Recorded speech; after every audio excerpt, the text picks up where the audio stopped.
right, man. Smoov in the building. Actually, I'm in your building, man. I appreciate you having me pull up on you, man. No So, you got a card over there.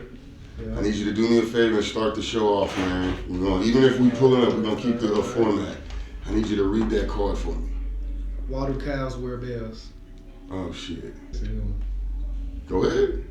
Because their horns don't work. All right, let me get that card from you, sir. Get that shit out of here. Now, as a dad, I know you enjoyed that. That was a good dad joke, man. So I want to congratulate you on that. Thank you. I want to thank you for your time, but I gotta get into this. I was so happy about the dad joke that hit so well. That shit was funny, by the way. That was good. Let's get started though. With hey, what's up, Guan? And bonjour, famille. It's Bump Jonas here, and I just pulled up on Smoov TJ. Most of y'all niggas know me about TJ. We going about Smoov now.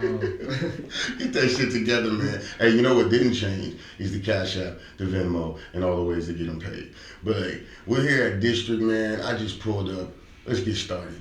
Now, first of all, bro, I want to say I got to say it on camera. I want to say thank you, one, for your time, and I appreciate you. But I want to start off by giving you your flowers. I give people their flowers at some point in the interview, but with you, I think it's extremely important. And the main reason is because, one, you've been at this, I've been interviewing for almost 5 years, and I've been like dicking around, fucking around, talking shit in the music scene for about 6 or 7. And in the entirety of the time that I've been doing my thing, you've been right there, and so you were there before I got here. And you've always been about, obviously making a way for yourself and your family, but also like you've been making a way for the people around you, for the artists, for the community as a whole. So I gotta stop and give this man his flowers because of what you do. And the other thing, I gotta say it now before later, is that this man, as much as y'all may or may not know about the Mecca, there's a couple Meccas that would not have happened had it not been for Smoov. If it hadn't been for just your interest in making sure that we kept doing what we was doing. So I have to say on camera. You said something the other day with the post, bro. I literally forgot all about that shit. I was like, damn, bro. Like, I did help. But yeah, bro. I just ain't never looked at it like that. Like, Right. I just look at it as a blessing. Yeah, like God, He gave me the opportunity to help people. So I feel like that's one of my superpowers. And I hate people that count favors. Be like, well, you did this for me, so, or I did this for you, so what you gonna do for me? Like, I ain't never ever, like, from the production to Goof to all the way to Josh, I ain't never asked nobody for nothing else. Like, I just want you to, what you said, bro, change your life.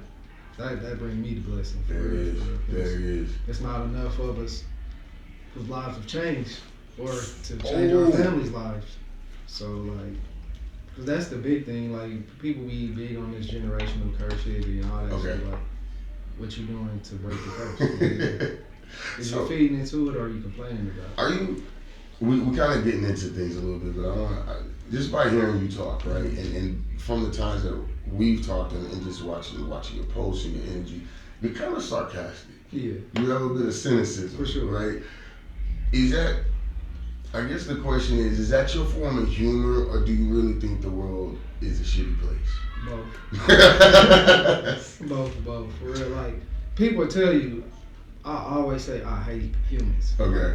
I can't stand them. But you so fucking nice. Yeah, but that's my mama. Shout out to mom. Shout out to them. That way, and then I come from an older family. Okay. So like my mom was the youngest of 10, 8, 9 kids. Your mom is? Or you? And then my dad is the same. The youngest of 8, 9 kids. And then where do you fall? Are you an I'm the child? oldest of my mama's kids. My mama got 2, my pops got 3. Okay, so you're the oldest of my mama's. you're the oldest of 3, but you're in the middle of.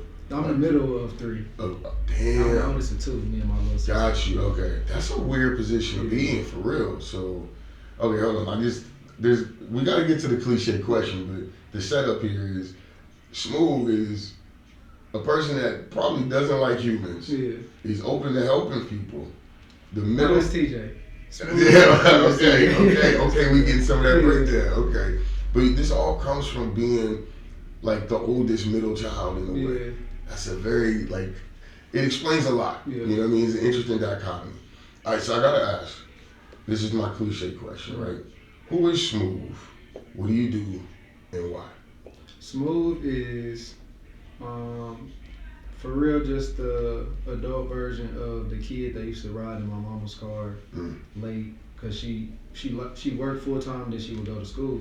So like I was just telling somebody this the other day about like when people be complaining, not to venture off. No, baby, it's all people get to venture. I mean, talking about like it's all on the parent to raise the kid, and these times it's tough.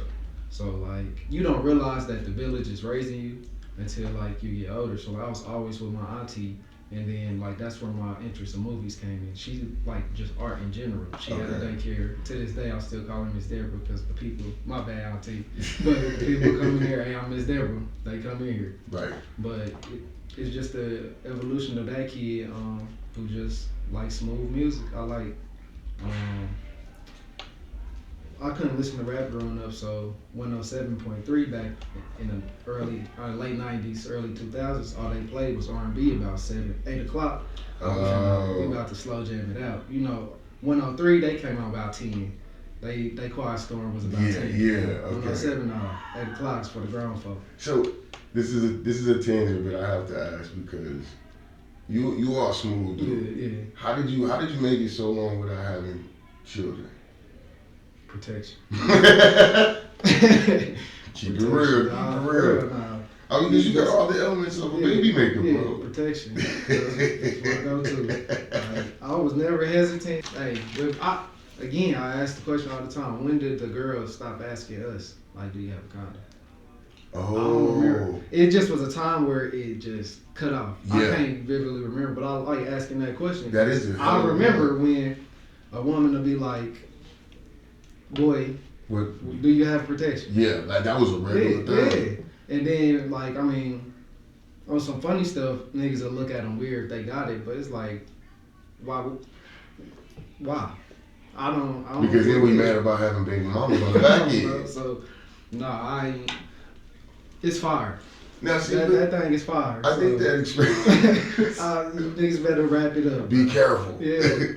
It's dangerous. Fire. Now, for me, that speaks to who you are. Like, because you have a lot of humor in what you do, but you find humor in like some real. I feel like we got to. You know what I mean? Like, you'll take a real situation and go, okay, well now hold on, this is funny. Yeah. But at the same time, you still flip it back on niggas like, okay, that's funny, but you kind of stupid right now. You know what I mean? So, is that because you had older parents that, you know, like the way that discipline or instruction was given, was it handed that way, or is that just your personality? I think it's my personality, and I think it's the way of my way to teach. Okay. Because you don't want to. I'm older now on the music scene. Okay. You don't want to come off as the old preachy ass nigga. And you OG. Yeah. This nigga always got an old ass analogy or something like that. But it's like laughter is the gift of. It's a cure for a lot of shit. Mm-hmm. So you just sprinkle some laughter into the message. I know y'all got that. Come on now. Sprinkle some laughter into the message, and then niggas will get to thinking like, damn, I ain't even never thought about it like that. That's all it is. Now, for those that didn't pay attention, we definitely, I asked who, what, and why. We got the who, and we definitely got the why. What does Smoov do? Smoov is he the glue. Mm-hmm. He keeps shit smooth. Like no matter the situation, no matter where we going, I know people know that I got Smoov in my corner. Somehow, some way, this shit is gonna happen. It's gonna be smooth. Like he's gonna do whatever he got to do to make my route to the finish line smooth as hell. So. Okay, now I want to talk about this part. You, as smooth as you are, mm-hmm. as helpful as you are, I have a feeling you're an ornery motherfucker. Like, and when it comes to like, I would, cause, and the reason I say that is one, a lot of artists turn to you to get their tracks executively produced, to get things done. And there's also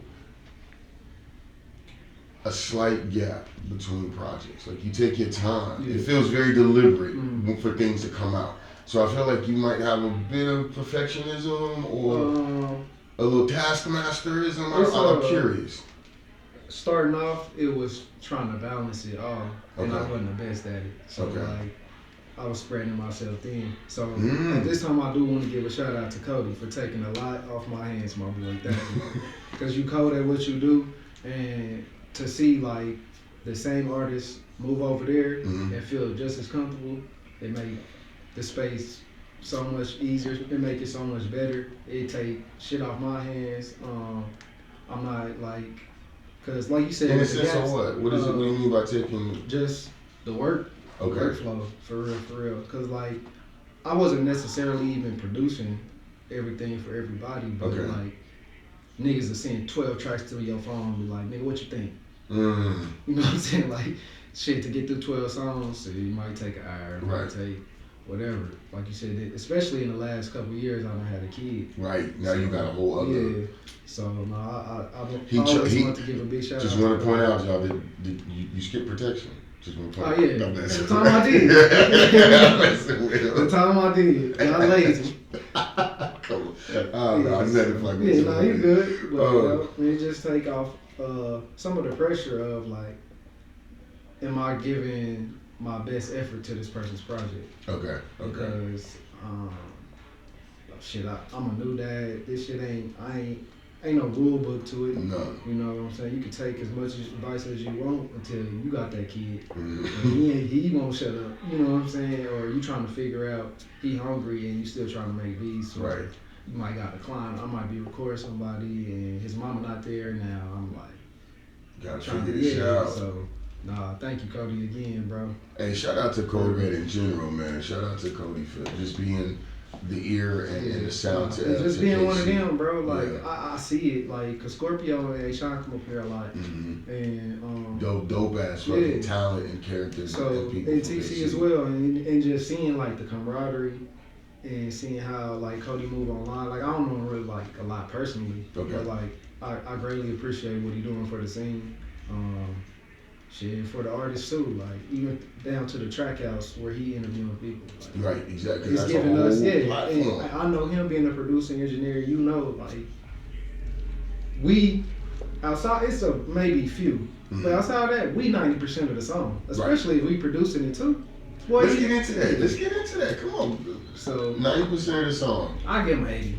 Some niggas. Why is that? But it's a lot of niggas where it's 50-50. I mean, it's not many where it's 50-50, like the ALs, the A-Shines, where you bringing so much to the track vocally, I'm doing so much on the back end, that is okay. Okay. These niggas, boy. I mean, cause like, if we being for real, right? I think 80% is potentially a modest number. Yeah. Right? Like, we can't be assholes and say y'all doing 100%, but like, if we use you as an example, you put the beat together, right? Now I know there's a production team, but still, all of that is coming through you. Yeah. The engineering, as far as pushing the button and getting the vocals on top of it, and then the mixing, right? And that's the initial mix, and then you have your final mix, your mastering, right? Where, if we kind of like, I don't want to minimize the artist. I'm not minimizing the artist, not at all. but I want to amplify what the production goes into the process. Because on the other end, well, no, I don't mean cut y'all. You good. On the other end, a lot of the vocal work from the artist is happening on the spot. Yeah. There's very little preparation to get ready, right?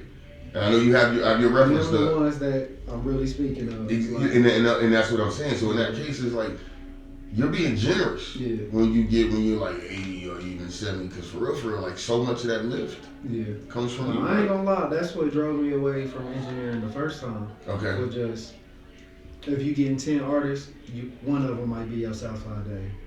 You know, shout out to when you just recording people at the studio and stuff, and it's like score. Oh, it's the deal, bro. Yeah.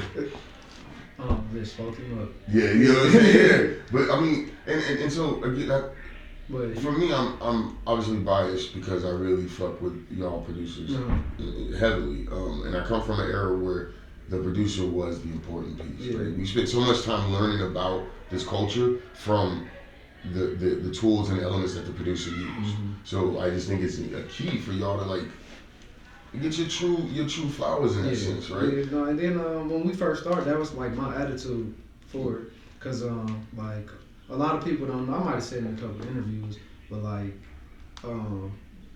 one bounce influence, like just influenced us to do it. Right. Like and then once we became a group, it was like, damn, Goof, you know him too? He like, yeah, music, nigga. Like, so it's like, oh, okay, so. And then I just thought he was so nice at making beats, you know what I'm saying? So it's like, bro, why nobody talking about him? But because he's like the godfather in terms of like the KC producer tree of our generation. Because you got the Cortezes and them. Fair, that's fair. Like, yeah. From like when we started, it was Bounce. It was I mean, you gotta talk about the now. I'm not knocking the old the. Yeah, no. Because that's what I speak of. Because I don't really know that. Like, I didn't grow up. I didn't listen to KC music like that. I wasn't a fan of it. I like Fat Tone. Okay, hold on. Yeah, I know. Come on, y'all. I told y'all. I'm chilling with Smoov, man. I'm chilling. Like, I know this nigga is TJ, so you know, but still, that's kind of like a skinny chef that don't eat, or don't taste their food. That's like, crazy. You know what I mean? Like, you didn't listen to KC music. It didn't even. Let me put it this way: you didn't like it, so you avoided it in some way. By all means. Okay, so why is that, and what brought you back? Starting off, first I didn't like how it sounded. So when I first started, like, you got to think, 98, I'm 6 years old. Okay. It's pop. Shit clean to me. It sound clean, shit like that. 2003, 2004, 2005 come out, I'm 11, 12, 13. Okay. It's 50 Cent. It's Jeezy. That was always my argument. I'm like, bro, why would I listen to this? And I got Jeezy, nigga. What are you talking about, bro? And then I understood. I came, like, at that point, I didn't understand it. Okay. Then one day we was having we was just outside, and nigga was like, you don't understand it because you don't come from that. And I was like, damn, you right. I'll take that, bro. You right, because it was like the Riches and the. Okay. Because I always say I'm a Fat Tone fan, no matter. Man, niggas can't tell me nothing about Fat Tone. I thought he was. What's the difference? This is going to expose me. What's the difference between the Rich the Factor and the Fat Tone? I didn't like Rich's tone at the time. Okay, it's the sound. Yeah, and I thought our sound was just mid. I just didn't like this. Back to the 50 Shades. You listening to this and then you comparing it to this. But like I said, I'm naive. I don't know. Right. And then, but I like Michael Jackson. But you know what you like. Yeah. So I'm cool, and I didn't have nobody around me that was listening to that shit. Right, because again, your household is my mom wasn't going for that. My cousins is younger, so like I learned to appreciate women rap early because I got a cousin who was like 4 years older than me, and she was the babysitter. We would go over there because they mama would work nights. It's a little more freedom. She's 17, we 13. We can hoop all day, all night, and shit. But we know we coming in to fight for the music. Shit, we gotta listen to Trina for a couple hours first. Fight for the music, okay. to hear what we want to hear, or if she riding us to the store or whatever. Right. We listening to Trina. We listening to the Lil Kim. So it's just like I learned to appreciate it early. So when people get to crying about the Sexy Reds and don't even make sense it's like, bro, y'all wasn't even there. Y'all don't know nothing about it. I was having this discussion with the wife the other day, and I just want to throw this comment out to you. I just want to get your feel for it. Aside from the Lil Kims and the Foxy Browns and all the other female rappers that folks could compare to now, I feel like we as rap or hip hop connoisseurs have listened to men talk so ratchet and sexualized that like at some point it's like we gotta be okay with hearing it from the women. Like it's they turn, right? Like they've heard us talk about all kinds of shit. What do we? Yeah, we gonna be like, oh, I don't want to hear that. I think it's just niggas still be trying to live on that old ass society of I want my woman ladylike. All that shit, like, bro. She probably not even like that. Cause a lot of you niggas ain't even like that, but it works. It works. Right. So. Man, let her eat just like you eat. That's it, bro. And then we don't be liking hearing about ourselves. So Come if a lady dogging you in the song and you feel that shit personal, I don't like that. I don't understand the argument for real. Just let them do the same shit we doing a lot. Everybody wants to make $1 on the track. So. Now that's some real KC shit there in the sense of like, let's just cut through the bullshit and call it what it is, man. Like you said, look, hey man, this shit was mid for me. It wasn't polished. I wasn't fucking with it right now. It like, hey man, look, we all lying. Let's just get to it. Is that something that is unique to are there other artists that have that same mentality of like, man, we bullshit anyway. Let's just call a spade a spade. Yeah. That's why I think we get along. Okay. Like, he just, not that he don't like the sound, cause that nigga. No, but he's the AL total opposite of me. AL is critical though. He right to the chase. Yeah. And I'm like, okay. And he was he just. I think that's part of it. Yeah, like I was saying, like why we get along is just cause he understand, bro. It's the work. For real, all that other shit don't matter, bro. It doesn't. The glitz, the glamour, being outside, networking, and getting your faces in these rooms, in the right rooms. Just because a lot of people know you, the right rooms don't mean shit. Right, because they might know you for the wrong thing, or they might know you and still think shitty of you.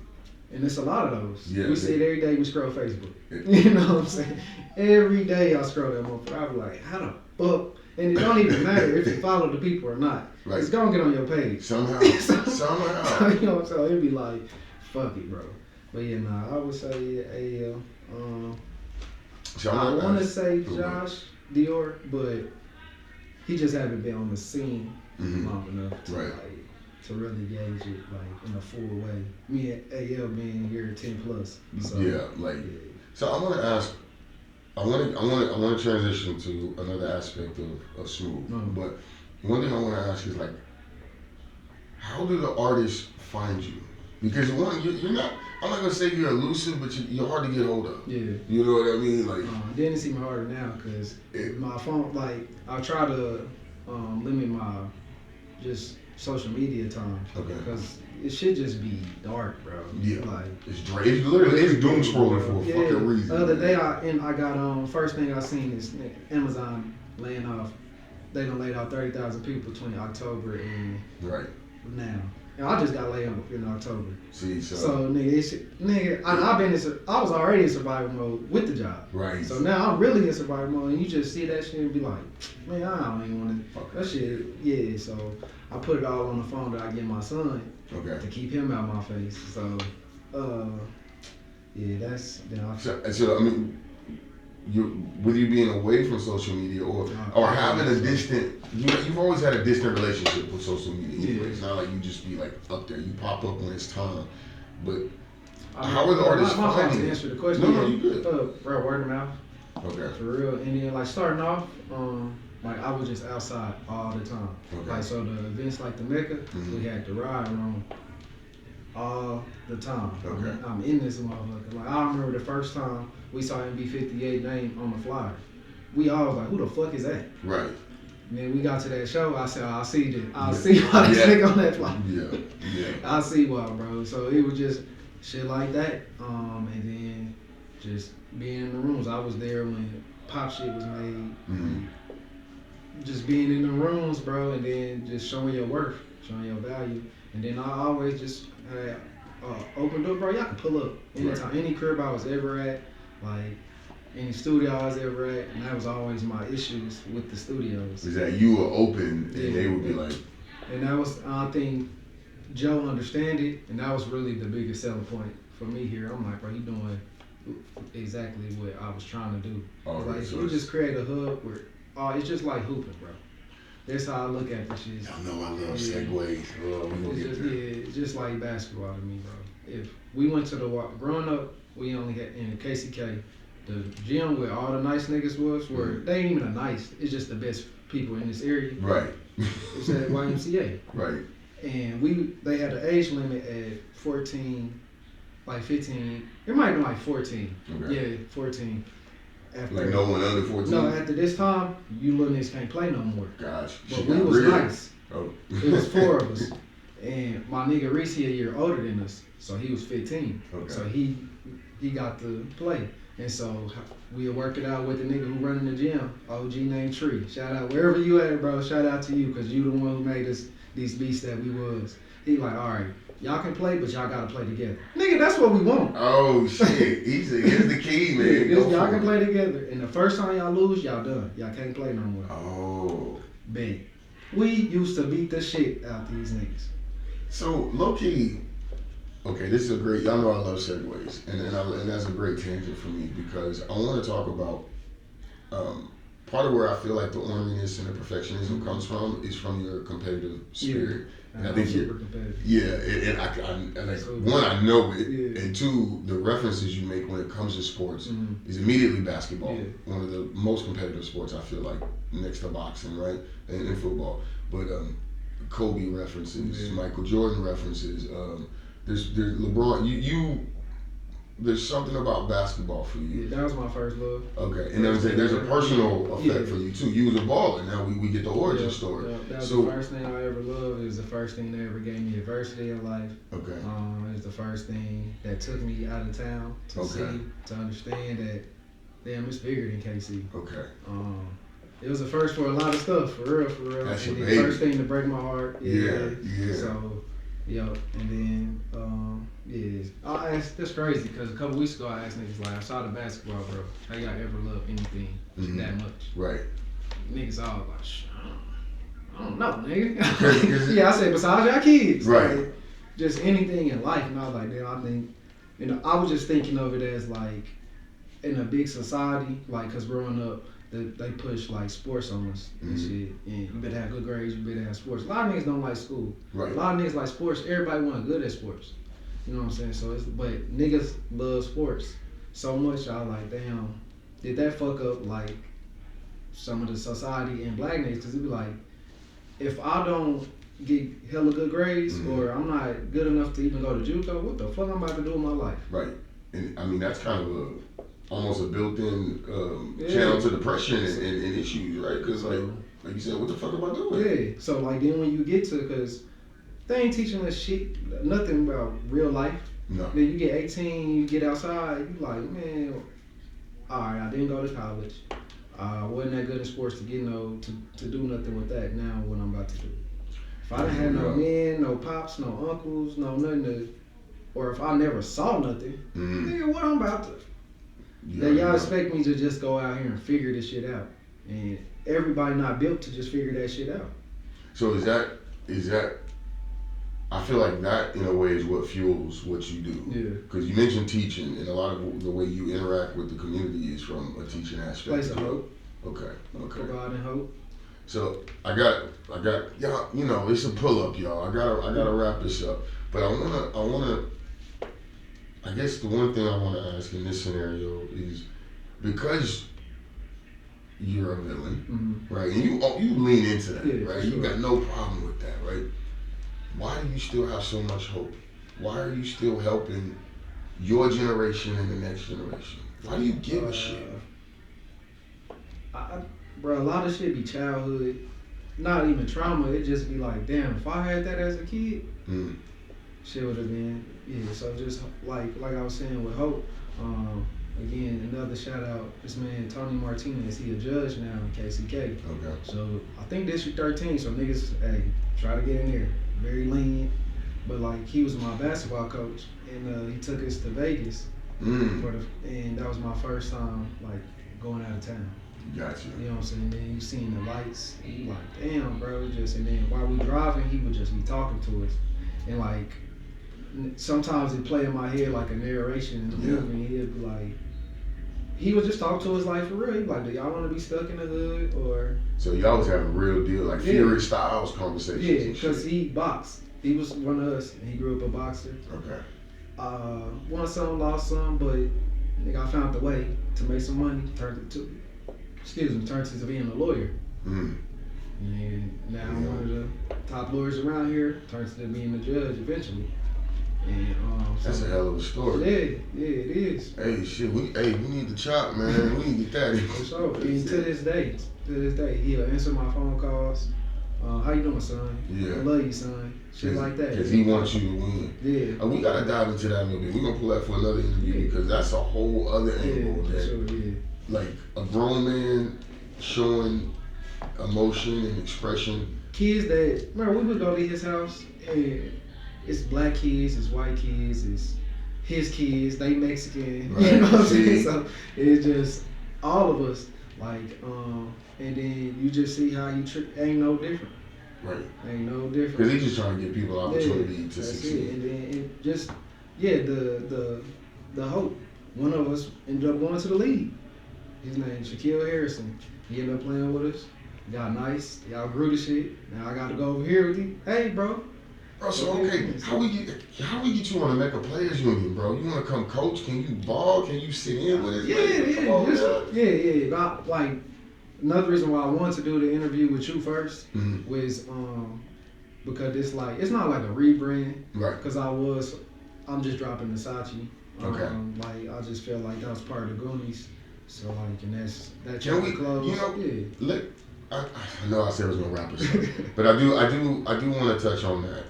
For me, this is more about talking about Smoov, but I don't necessarily need the spicy parts. But can we get a bit of understanding of the growth from Saachi, the Goonies, to Smoov and the villain, villains only? Saachi, Smoov, shit. I ain't had no responsibilities. Okay. My only responsibility was pushing this group as far as I can with my part. Right. So like that first 10, bro, I gave everything I could to the group. Like and like you said, no spice. It really wasn't like just shit. Niggas just went their own way. I feel like survival mode kind of fucked shit up for us. We was still doing shit off the love, and at that point, like I take a lot of blame for that. Cause at that point we shouldn't have. A lot of shit should never been for love. After what we had accomplished, what we done did. At some point, there should have been numbers, or should have been some kind of. It should have been some real business sit downs happening, cause niggas owe us. Like, you know what I'm saying? But it ain't no like ill will or no bad. It's just lesson learned. Yeah, that's it. We brothers. Like I grew up with Drake my whole life. That nigga, we've been friends since we was like 3rd, 4th grade.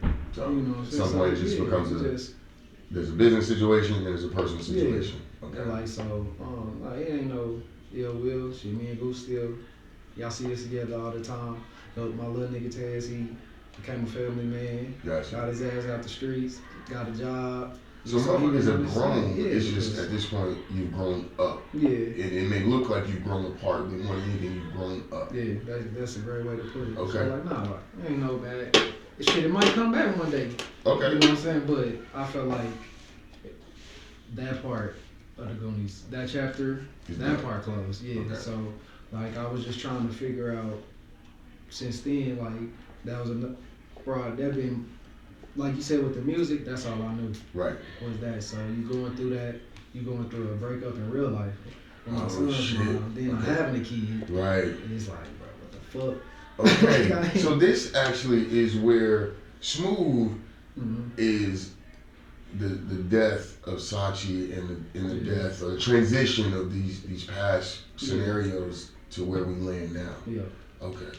And we still don't lose the sarcasm. We still don't lose the humor. We still don't lose the. That's me, just smarter, a little wiser now. And then with the villain, I always believe like everybody can't like you. Okay. And then I seen it firsthand. Like my nigga Reese, like, bro, he was so nice. Right. We went to school in KCK, hooping wise. My nigga would kill these niggas. 2020 games. We had the Boys and Girls Club with them, with our fucking sweatsuits on, right after the game. Niggas hated them. Just cause. Because we can't do nothing with him on the court. Right. That's it. Parents, I seen parents talking crazy about him to the kids. Till they'll send messages like, we about to fuck y'all, da-da-da-da. Now my nigga finna go for 30 on you niggas. Because y'all on this coach all crazy. Right. And you see it firsthand, like, damn. The hatred is real. Yeah. And I ain't doing nothing but hooping. Then it turned into, we didn't like y'all as a school. Y'all thought y'all was cocky. Bro, no, we never thought. We just knew we was better than y'all. That was it. We still kicking it with y'all. We going to the little teen club roses with y'all. Right, we doing right. all this. Ain't nothing different except the time we hopped off the bus because we just was like, fuck it. Since they want to do it, let's embrace it. Okay. We hopped off the bus until like the Boys and Girls Club or something. Everybody just had after the game, we just beat their ass, walk into the club, the little teen club with our shit still on. Okay. Like, so we like, fuck it, let's embrace it. And then just ever since then, and then just growing up, I remember I used to always ask my mama, like, why don't people like the Joker?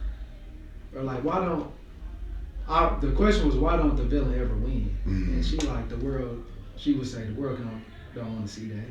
But why? Right. The answer for the question for you is really why. Yeah, why? That's it. Why don't the villain ever win? So when you watching cartoon, I'm a big cartoon watcher, big Batman lover. So Dark Knight coming out, and you see, I think the way you're going about it is fucked up. You can't just kill niggas and have people be like, all right, the prisoners over here, y'all gonna kill the civilians, y'all gonna kill the prisoners. What we gonna do? That's what we're doing in real life right now. Right. But it's a way to destroy the shit to rebuild it. That's the answer. But it's just about how you go about it. Same with like Thanos saying, oh man, let's wipe the shit that don't need to be. Get it out of here. Get that shit the fuck up out of here. And let's rebuild the shit. But it's the way, a little bit. It's just the way, it be the thought process of it. So I just fuck with the villain. That's it. I think in Batman, I think it's more relatable because we saw Batman he got his ass beat in, and I think like more of since that kind of played out, you see more of the superheroes start like in the Superman, he got the shit beat out of him. Bro, it's relatable. He just think it's a regular nigga, just putting on a fit, who know a little taekwondo, whatever the fuck he got some money. He got some plate, bro. You know what I'm saying? But he be getting the shit beat out of him, bro. And he still keep coming back. So. All right, man. Look, I gotta wrap this up. You good. But this is my last question. This is the one I ask everybody. For you, for Smoov, when it's all said and done, when the session is over, when the beat's been sold, when the beat goes fucking triple platinum and everything is just popping, what is it you want the folks to walk away with as far as the Smoov experience? Feeling. I feel like that's what music is missing. And it just go back to being in the car with my mama. Like I was 6, 7 years old and I could feel it in my soul, living for the love of you. Like when it come on, like you just, whatever you feeling, it just a great ass feeling. And then I just want to provide that. I want people to be able to like, damn, that's how I made me cry. Right. I want to be like, damn, I played this at my wedding. Cause you just overfilled with whatever emotion, whatever feeling that the song provided you. So that's the goal this go around. So it might be a little more perfection to it this time because I want to capture. I want to make sure every time I hear, okay, I feel something. Right. I don't want it to be like a lot of the music we did with the Goonies was like I don't listen to it. A lot of shit we produce, I don't really. Now that was the spiciest comment we've had this entire time. This has been this has been a hell of an interview, man. We did a lot of fire beats, but a lot of fire songs didn't come from. There's a major difference. Yeah. Hey man, I gotta get this up out of here. Bump Jonas here at the District. I just pulled up on none other than Smoov TJ. Whatever you want to call me, but thank you to Bump. Thank you to the Mecca. Thank you to SprinkleSumSalt. Every brand you got, bro. Like for real, we need it. We need legit media. We need people who care, and we need people like my nigga Goon say, like just to help tell our story. Don't matter who it is. Like I see all kind of artists come on that platform. And that's what it's about, is telling the story. And even from the ones that I did, it's like, damn, bro be bringing, I didn't even know these artists existed. Right. So, like, thank you for that. Hey, man, thank you, bro. Yep. With that, man, I got to get this up out of here. Shout out to the District for hosting us for this pull-up. Bump Jonas, and as I always say, love yourself like you try to love the world. Do something to earn your place in the world this week, and just be a dope motherfucker. Y'all have a good one. Peace.